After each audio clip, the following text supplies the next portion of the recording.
అల్పపీడన ప్రభావంతో ఆంధ్రప్రదేశ్లోని పలు జిల్లాల్లో వర్షాలు కురిసే అవకాశం ఉందని ఏపీ విపత్తుల నిర్వహణ సంస్థ తెలిపింది.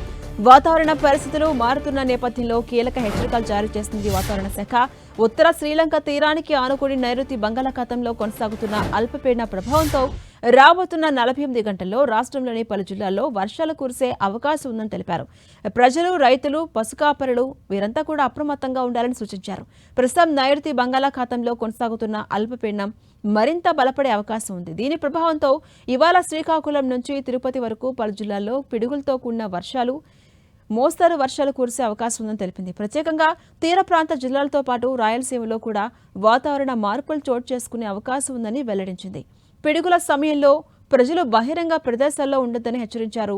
ఉరుములు శబ్దాలు వినిపించిన వెంటనే సురక్షితమైన భవనాల్లో ఆశ్రయం పొందాలని సూచించారు. అలాగే పాత భవనాలు, భారీ హోర్డింగ్ సమీపంలో నిలబడకూడదని హెచ్చరించారు అధికారులు. చెట్ల కింద ఆశ్రయం పొందడం ప్రమాదకరమని స్పష్టం చేశారు. రైతులు, వ్యవసాయ కూలీలు పొలాల్లో పనిచేస్తున్నటువంటి సమయంలో ఉరుముల శబ్దాలు వినిపిస్తే వెంటనే సురక్షితమైన ప్రాంతాలకు వెళ్లిపోవాలని సూచించారు.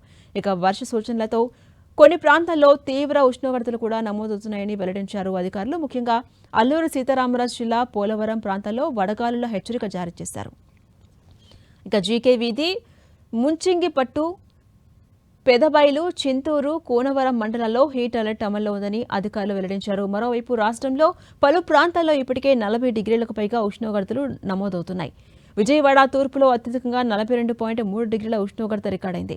కుక్కునూరు, కూనవరంలో 42.1 డిగ్రీలు, మంత్రాలయంలో 41.5 డిగ్రీలు, కొప్పెరపాడులో 41.4, కడపలో 41.3, తాడేపల్లిలో 41.2 ఉష్ణోగ్రతలు రికార్డయ్యాయి. ఈ పరిస్థితుల్లో మధ్యాహ్న సమయంలో ప్రజలంతా కూడా బయటకు వెళ్లకుండా జాగ్రత్తలు తీసుకోవాలని సూచించారు.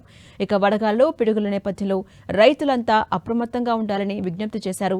పశువులను చెట్ల కింద కట్టేయకుండా సురక్షిత ప్రదేశాల్లో ఉంచాలని సూచించారు. వ్యవసాయ పనులను ఉదయం లేదా సాయంత్రం సమయంలో చేసుకోవడం మంచిదని పేర్కొన్నారు.